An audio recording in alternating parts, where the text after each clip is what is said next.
Hi friends, it's Nirmal back again from Nandanam Exotics, and today we'll be looking at Monstera adansonii or Swiss cheese monstera and how you can propagate it using water. There was a video regarding this a few months back. This is an update on that video.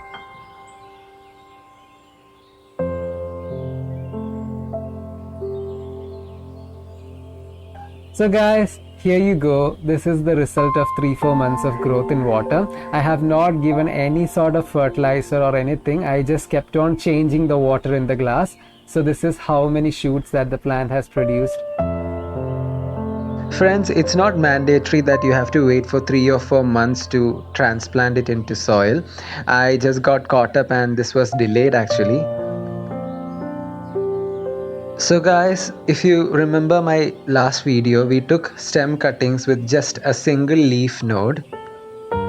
So when kept in water, those leaf nodes will get activated and you will start seeing a completely healthy shoot growing from each of those nodes.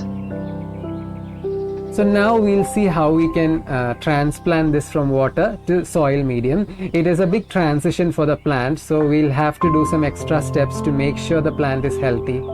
So guys, when you choose a pot where to repot your water propagated cuttings, take something that is similar to the size of the glass you propagated with, which is kind of similar to the root ball size. So I'll be using this particular plastic pot for this purpose. So next guys, you need a fiber or some sort of mesh to cover up the holes of the pot so that your medium won't go through. So I'll be putting it inside the pot now. So friends, I just covered up the drainage hole with the cocoa fiber mesh. So it's very easy. You can use cloth or cotton or whatever material which will not degrade easily when it is wet. So guys, this is the medium I have prepared for the purpose in hand. I'll be using 1 part cocoa peat, 1 part perlite, 1 part sand and 1 part vermicompost, ensuring good nutrients as well as drainage for your plantlets. So first of all, naturally we'll fill halfway of the pot with the medium we have prepared and then we'll plant the plants into it. So give it a good tap to settle the soil down and reducing air pockets inside. So now I have filled halfway through the pot with the medium we prepared, and now it's time to take the plant out from the water. Give it a shake so that you'll remove all the excess water, and I'm going to place it into the pot. I'm not going to change. So guys, I have taken the entire cutting from the glass and placed it in this pot. I want a very lush and bushy plant, so that's why I'm doing it like this. If you want to make many plants, you can just separate it out and plant it in individual pots also.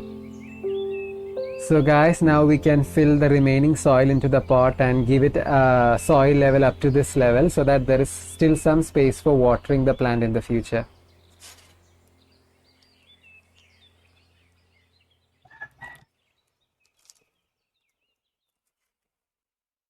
So when you plant such plants, always try to work with dry soil so that it's easier to maneuver. If you use wet soil, it's very tough to handle. So guys, I have finished planting the propagated cuttings into the pot.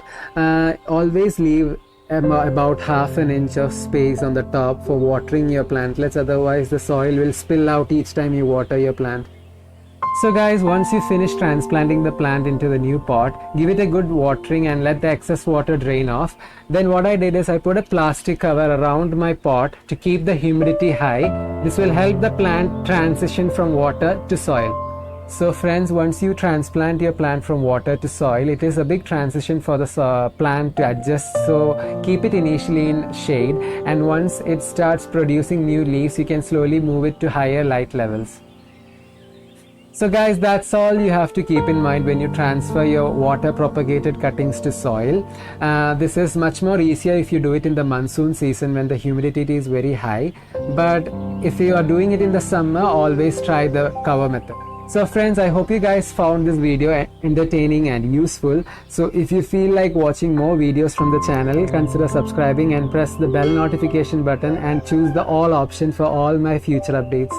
So friends, don't forget to visit my Instagram and also follow the Instagram page. I do updates of all the videos I do here, and also you can further ask any questions or doubts you have about plants in my Instagram. So guys, that's the video for the week. I hope you guys found it useful.